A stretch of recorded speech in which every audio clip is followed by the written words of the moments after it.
Magandang umaga po sa inyo lahat. Today, we celebrate the solemnity of the Most Holy Trinity. No? The Father, the Son, and the Holy Spirit. Para po sabi lang namin kanina sa mga misa namin, ngayon po ang piyesta ng Diyos. No? So malinaw po iyon. Ngayong araw na ito ay piyesta ng Diyos. Pero po, hindi lamang ngayong araw ipinagdiriwang ang piyesta ng Diyos. Araw-araw, sa bawat pagdiriwang natin, laging piyesta ng Diyos. No? Hina-highlight lang yung celebration ng Holy Trinity na may isang Sunday na bibigyan talaga ng focus para malaman, matutunan, ano ang ibig sabihin ng Holy Trinity. Kaya po, kahit po paanong pilit ang gusto kong gawin para mag-homily about Trinity, ang aking pong ginagawa pag Holy Trinity Sunday ay mag-catechize. Ituro ano ang ibig sabihin ng Holy Trinity. Kapag tinatanong kayo ng ibang tao, sasabihin sa inyo, may ilang Diyos? Ano po ang sagot ninyo? Ilan ang Diyos? O, parang hindi pa confident No, sabi ko na, ang hirap talaga pag hindi mo itinuro. No. May ilan ang Diyos? Kapag naniniwala kayo sa pananampalataya ninyo, lakasan ninyo. Sige, ilan ang Diyos? Very good. Makakinabahan pa no? Kinakabahan pa kayo sa sagot no? Iisa lang po ang Diyos. No? Pag tinanong kayo ng kahit sino mang tao, Katoliko man o hindi, pag tinanong kayo, ilan ang Diyos nyo? Ang sagot, isa. No? Pero yung isang Diyos ay mayroong tatlong persona. Okay? May tatlong persona yung iisang Diyos. No? Ano po yung tatlong persona? Sino yun? Father, Son, and Holy Spirit. No? Tatlong persona, pero iisang Diyos. Bakit po? Pansinin po ninyo yung first reading. Doon sa first reading, sabing ganon, nung nilikha ng Diyos ang sanlibutan, sabi niya ganon, nandoon na yung anak. No? Nandoon na yung anak. Pero nililikha ang sanlibutan, pero boses ng Ama. Pero yung anak, sabi niya ganon, bago palikain ng sanlibutan, nandoon na ako. No? Imagine, no? Pag inisip po ninyo, nandoon na agad si Kristo, pero hindi nakikita. Kaya nga, yung Diyos sa Old Testament ay Diyos na hindi nakikita. Di ba? Kaya po nililikha ng Diyos yung bundok, yung puno, no? Hanggang sa malikha yung tao, walang nakita ang tao kung ano ang itsura ng Diyos. Kaya during the Old Testament, yung mga tao, nagsumasamba sila sa Diyos-Diyosan. Kasi hindi nila nakikita ano ang itsura ng Diyos. Ang alam lang nila, may higit na makapangyarihan sa tao. Yun lang ang alam nila. May higit na makapangyarihan sa tao, kaya hindi lang nila nakikita. Kaya ano nangyari? May mga tao ang sinasamba bundok. May ibang tao sinasamba puno. May ibang tao sinasamba araw, buwan. Lahat ng nakita nilang nilikha ng Diyos, akala nila yun ang Diyos. Kaya ang paniniwala nila, ang Diyos ay yung puno, yung bundok, yung mga halaman, mga buwan. Kaya ang tawag, sila'y sumasamba sa Diyos-Diyosan. Marami silang paniniwala, iba-iba. Kung ako'y sumamba sa buwan, may paniniwala ako na may ibang binibigay na kapangyarihan ng buwan sa akin. May iba naniniwala na yung puno na ito'y sasambahin ko kasi iba ang binibigay ng puno na ito. Kaya lahat sila nagtatalo-talo kasi iba-iba sila ng Diyos-Diyosan. Kaya yung mga tao noon ay mga gumawa ng maraming kasalanan base sa kanilang Diyos-Diyosan. Kaya nga pag nagbabasa po kayo ng Bible sa Old Testament, maririnig ninyo, no? Pinaparusahan yung mga taong sumasamba sa Diyos-Diyosan kasi hindi nila makita nasaan ba yung tunay na Diyos na dapat nilang paniwalaan. Kaya ano nangyari? Dahil marami ng ginawang kasalanan ng tao, nagsasakit at nagpapatayan na sila, ano ang ginawa ng Panginoon? Pinadala ang kanyang anak na si Jesucristo. At nung dumating si Kristo, yan, New Testament na, no? Nung ipinanganak si Kristo, nagkaroon na ng mukha ang Diyos. Hindi pala boses lang ang Diyos. May mukha na, nakakausap na, nahahawakan na, nalalapitan na. At yan ay sa katauhan ni Kristo. Kaya nagkaroon na ng mukha ang Diyos dahil nakilala na si Kristo. Nakausap na si Kristo. Kaya pansinin po ninyo, nung una, nilikha ng Ama ang sanlibutan, nandun na si Kristo.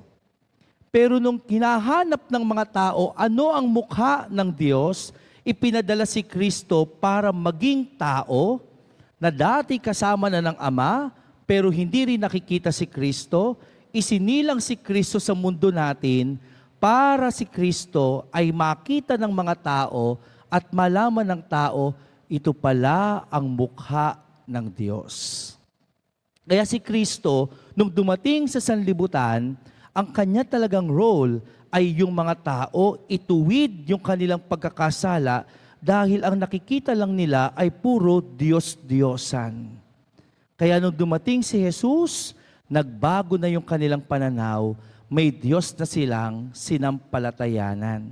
Kaya nga nabuo ang simbahan ng Diyos kasi marami nang naniwala at sumunod kay Jesus bilang anak ng Diyos.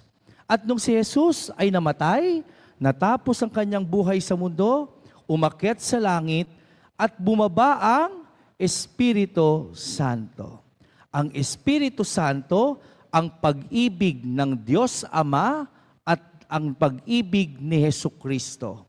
Pinagsama yung dalawang pag-ibig at ang nagbunga ay Espiritu Santo. Kaya ang Espiritu Santo ay pag-ibig ng Diyos. Kaya yung Espiritu Santo, hindi man nakikita, pero alam natin, nasa ating piling dahil tayo ay pinagbubuklod ng pag-ibig. Pag-ibig yung ating ipinapadama sa ating kapwa. Pag-ibig yung ating ipinapakita na kabutihan sa ating kapwa. At yung pag-ibig na yan, kaya natin nagagawa dahil sa gabay at pagsama ng Espiritu Santo sa ating buhay. Kaya po pag tinignan ninyo, iisang Diyos lang yan. Pare-pareho lang ng kapangyarihan. Magkakasama nung lumikha ang sanlibutan. Nandun ang Ama, nandun ang Anak na si Jesucristo, at nandun din ang pag-ibig ng Diyos nung nilikha ang sanlibutan. Iisa lang ang Diyos na lumikha. Andun ang Ama, Anak at Espiritu Santo. Pero iba-iba ng kanilang gawain dahil iba-iba ng kanilang persona. Yung Ama, iba ang persona. Yung Anak na siyang nagligtas sa atin mula sa kasalanan, iba ang persona. At yung Espiritu Santo, iba din ang persona dahil siya yung pag-ibig na nagbubuklod sa ating lahat. Malinaw? Naintindihan niyo na kung ano ang Holy Trinity? Ha? O tapos na ako mag-homily. No?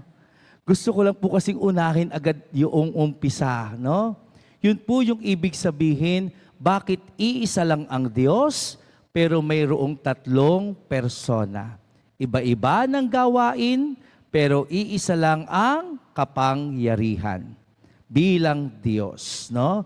Pare-pareho at pantay-pantay ang kapangyarihan bilang Diyos, sama-samang gumagawa bilang Diyos, pero iba-iba ang kanilang gawain sa ating buhay. Kung ang Ama ang lumikha, ang Anak ang nagligtas, ang Espiritu Santo ang pag-ibig na siyang nagbuklod sa atin bilang anak ng Diyos. Okay? Malinaw? Okay, malinaw. Buti lang po, naintindihan natin. Kasi kahit po ngayon, tanungin man kayo ng kahit sino, may ilan bang kayong Diyos, mga Katoliko? Ang sagot? Isa. Pero ilang persona yung iisang Diyos? Tatlo. Ama, Anak, at Espiritu Santo. Kaya po sabi nga doon sa introduction kanina, no? Sabi sa, as Christians, our lives are marked by the Trinity. Diba? Totoo naman po. Bilang Kristiyano, yan yung ating tanda, di ba? Every time na magdadasal ka, ano sinasabi mo? Sa ngalan ng Ama, at ng Anak, at ng Espiritu Santo. Pag natapos kang magdasal, ano sabihin mo? Sa ngalan ng Ama, ng Anak, at Espiritu Santo. Kaya ang buhay natin bilang Kristiyano ay tinatatakan at tinatandaan lagi ng Ama, Anak, at Espiritu Santo. Hindi na po magbabago yan, no? Yan na po ang ating tatak bilang anak ng Diyos. Bilang mga Kristiyano, yan ang ating tanda na tayo ay nilikha, tinubos at minahal sa pamamagitan ng Anak, Ama, Anak at Espiritu Santo. Yan ang bumubuo sa atin bilang Kristiyano. Yan ang bumubuo sa atin bilang anak ng Diyos. Nilikha ng Ama, iniligtas ng Anak, at binuo at binigyan ng pag-ibig ng Espiritu Santo. Ngayon pong linggo, isinaselebrate din natin yung BEC Sunday, no? Basic Ecclesial Community. At ano po iyon? Sa isang pamayanan, halimbawa, ito, St. Peter Community, pwede kayong tawaging BEC. Kayo ay maliit na pamayanan na nagsasama-sama at pinagbubuklod ng iisang pananampalataya sa Diyos. Sa mga parokya, no, meron po mga BEC, mga small communities. Itong street na ito, isang community, isang BEC. Isang street na ito, isang community, isang BEC. Pero pag pinagsama-sama mo, sakop yan ng iisang parokya. Bawat area, maaaring sabihin natin, iba-iba ang mga nakatira. Iba-iba ang kanilang estado ng buhay, iba-iba ang kanilang ugali, iba-iba ang kanilang kultura, iba-iba ang kanilang talento. Pero kahit iba-iba ng mga talento, pinagsasama-sama sa iisang community, sa iisang simbahan. At yan po yung ibig sabihin ng Holy Trinity. Iba-iba man kayo ng katangian, iba-iba man kayo ng talento, iba-iba man kayo ng gawain, pero pinagsasama kayo sa iisang simbahan. Ganyan ang Trinity. Tatlong persona sa iisang Diyos. Kaya po, every Holy Trinity Sunday is BEC Sunday. Para ipaalala lamang sa atin, kahit iba-iba man ang ating kakayahan, talento, gawain sa buhay o estado sa buhay, pero pinagbubuklod tayo ng iisang Diyos para sa iisang pananampalataya. Kaya lahat tayo bahagi ng pagdiriwang ng Holy Trinity dahil lahat tayo ay pinagbuklod ng iisang Diyos. Kaya mga kapatid, sa atin pong pagdiriwang ng Holy Trinity Sunday, sana mas maipakita natin buhay ang Diyos sa atin dahil una, lahat tayo naniniwala na mayroon tayong iisang Diyos na sinasampalatayanan. Lahat tayo ay tumitingin sa ating Panginoong Hesus na siyang nagligtas sa atin. At yung pag-ibig na ating ginagawa sa ating kapwa ay bunga ng Espiritu Santo na nananahan sa ating buhay. Today, we are happy to celebrate the 56th wedding anniversary. No? Tama po ba? No? 56? Palakpakan naman natin, no? Imagine. Tito, masarap abutin yung 56, no? Maraming mga mag-asawa dito, no? May inspire po sa inyo. Sasabihin nila, sana umabot din tayo ng 56, no? Sana umabot din tayo hanggang binibigay ng Diyos yung ating pagmamahalan ay sana hanggang sa dulo ng ating buhay, no? At kayo po ay malinaw na larawan na ang Espiritu Santo ng pag-ibig ng Diyos ay tunay na nananahan sa inyo. Dahil po yung pag-ibig ng ating Panginoon ay ipinapadama ninyo sa isa't isa hanggang sa inyong buhay ngayon. Kaya po, congratulations po sa inyong 56th wedding anniversary. No? Sinabihan lang po ako na i-insert natin yung inyong renewal of vows. Kaya papakinggan namin kung sagot pa ninyo. Pag tinanong ko kayo, mahal mo pa ba siya? At sumagot kang opo, ay salamat sa Diyos. No? Baka kasi sumayaw ng sumagot ng opo no? So bibigyan po namin kayo ng kopya para po kayo po yung mag-express ng inyo pong marriage vows ngayon pong araw na ito. Okay? So ngayon po, bago tayo magpatuloy sa ating pagdiriwang ng misa, tayo po ay sasaksi sa marriage vows ng ating pong mahal sa buhay. Lapit sila dito. Lapit na lang po dito. Oo.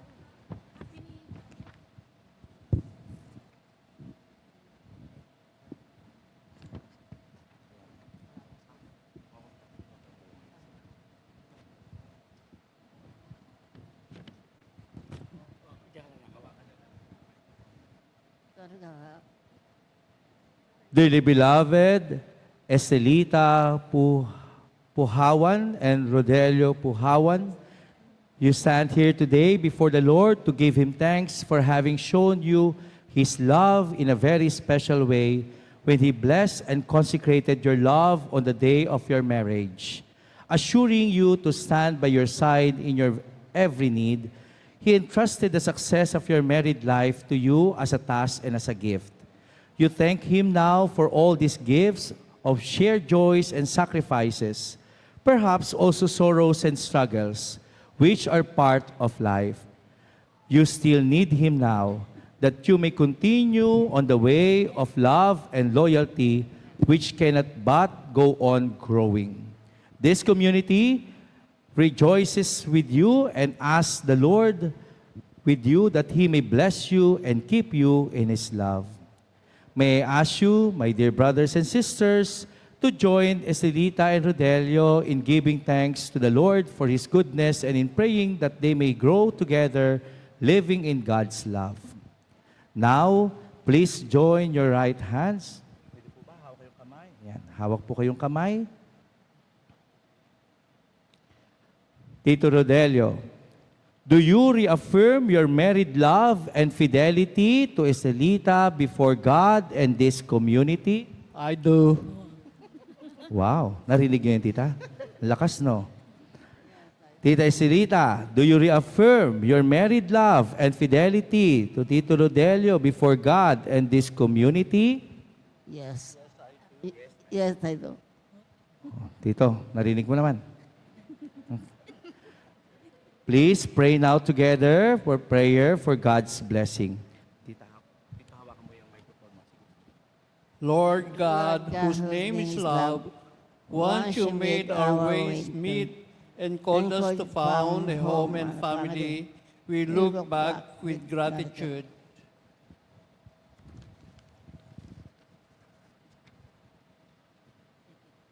On the years you have given us together, help us to avoid the mistake of the past and sustain our love with your love, that we, in by an ever-growing ever-growing unity of in the heart and soul, we may reach together your unending marriage feast in heaven.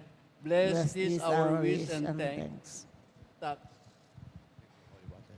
Our help is in the name of the Lord. He made heaven and earth. Let us pray. May the Lord God confirm once more the consent which you have renewed before Him and before the Church, which I and this community represent. And may Almighty God bless you now and continue blessing your union. In the name of the Father, and of the Son, and of the Holy Spirit. Amen. Amen. Palakpakan po natin ang bagong kasal. Oh, Tito, kiss mo naman si Tita. Yan, palakpakan. Congratulations po sa inyo.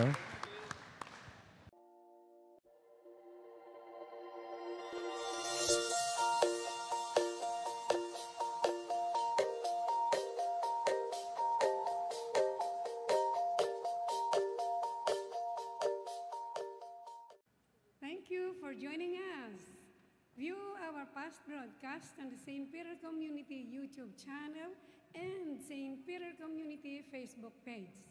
Don't forget to like, to share, to subscribe, and hit the bell so you can be notified on our upcoming activities. Maraming salamat po at laging tandaan, unahin natin lagi ang Diyos.